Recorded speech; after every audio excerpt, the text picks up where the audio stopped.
Welcome back to Mrs. Stewart's Crochet Club.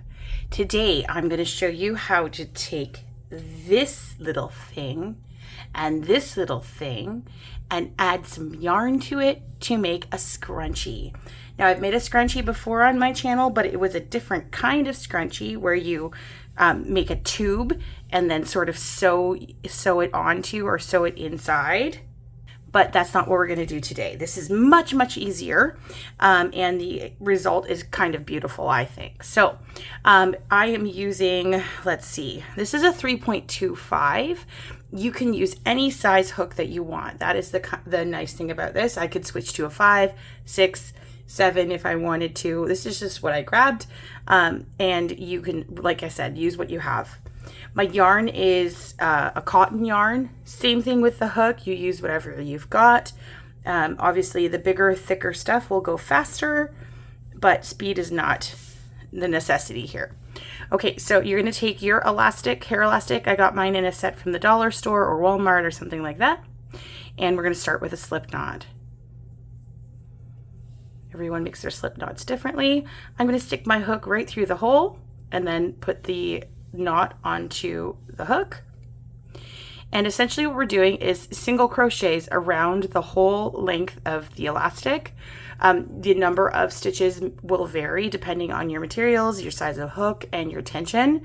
So I'll just show you how to do that. So I'm going to pull this through and I'm going to hold with my fingers and thumbs the knot, yarn over, and pull through for a single crochet. So that is kind of, we are just securing it on here. And as I'm going, I'm going to crochet over my tail. So I'm going to hold it together with the elastic and can go around that. Just will eliminate a lot of ends. Okay, so next we're just going to keep going. We're going to go under, pull up the loop, yarn over, and pull through 2. Essentially, we're treating the elastic as a magic loop. So around, under, and then finish with a single crochet. You can use any color elastic that you'd like. I just coincidentally had a white one. And that's kind of the best. You won't see the elastic through. But I noticed I made this before with a black elastic, and yes, I could see it through here when it was not in my hair or when it was not even on my wrist. But in use, you barely see it, you barely notice it, but it is kind of nice to have a matching color. So we're just going to go around as many times as it takes to get back to this end. And once again, it will vary. I'm trying not to stretch my elastic as I'm crocheting. I want it to be authentic to the size without being stretched. Okay, so keep going, doing a single crochet around the elastic as if it was a magic loop or a ring. Quite simple. Okay. Keep going until you get back to the start. I will count and tell you how many officially stitches that I have. I have a very satisfying outcome. So I was able to do 30 stitches around. I really like even numbers, so that makes me happy. If you had 29, nobody will ever know. So what we're going to do, I'm back to my beginning, and I'm just going to hook into the first stitch, and I'm going to pull it through in a slip. Okay, the second round and our last round. This is the lovely thing about it, is it's only 2 rounds.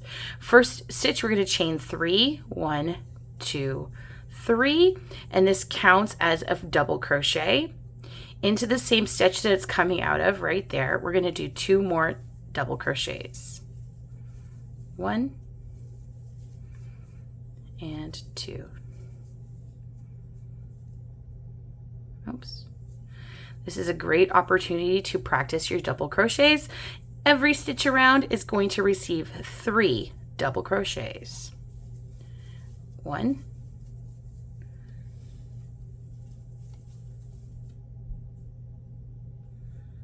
2, and 3.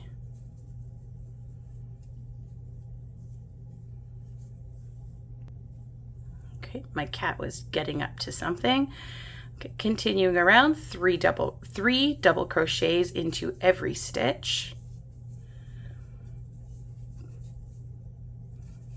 And that will result in 90 double crochets all the way around until you get back to the beginning.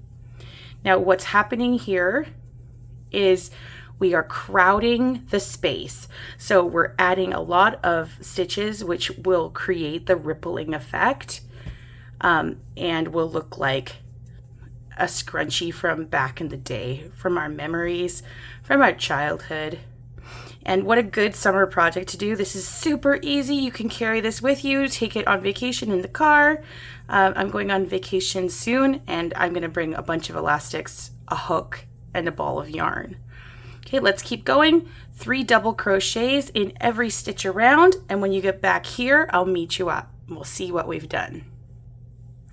All right, I've reached the beginning. It does get a little bit twisty inside the elastic, but once you're done, you can straighten it all out and make it kind of even, but it's super cool. I love this. I love that it's fast. I love that it's easy and portable. And I mean, I know a lot of girls, so I can make a lot of these for people. Okay, so now we've reached the end. We're just going to find the top of that chain and we're going to slip into it to finish off. And then we're going to grab our scissors. Sorry, I had to go find my scissors. So I'm going to cut the end. Now, controversial opinion. There's two, not controversial, it's controversial in my head. You can just pull this all the way through and out. I always, and this might just be me, I always pull my yarn through and secure it, because that, for me, that kind of represents a stronger hold. It probably doesn't matter either way. Get a darning needle. I got this on Temu, the little cute little holder. Temu is suddenly good for something for me.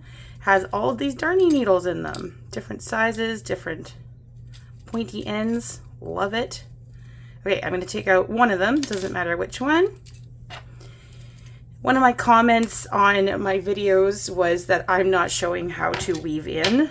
And so here we go. I'm going to show you how to weave in. I have to say, weaving in is not my favorite thing to do, and that's probably why I just breeze through it most of the time. Also, I don't know why I assume people know. Anyway, so we're going to take our darning needle, attach it to the end of our thread, and we're going to pass it through. I'm going backwards from the direction that I came. You can actually go in any directions you want. Our goal is just to hide this thread or the end. And I'm just going back and forth through the top of this stitch.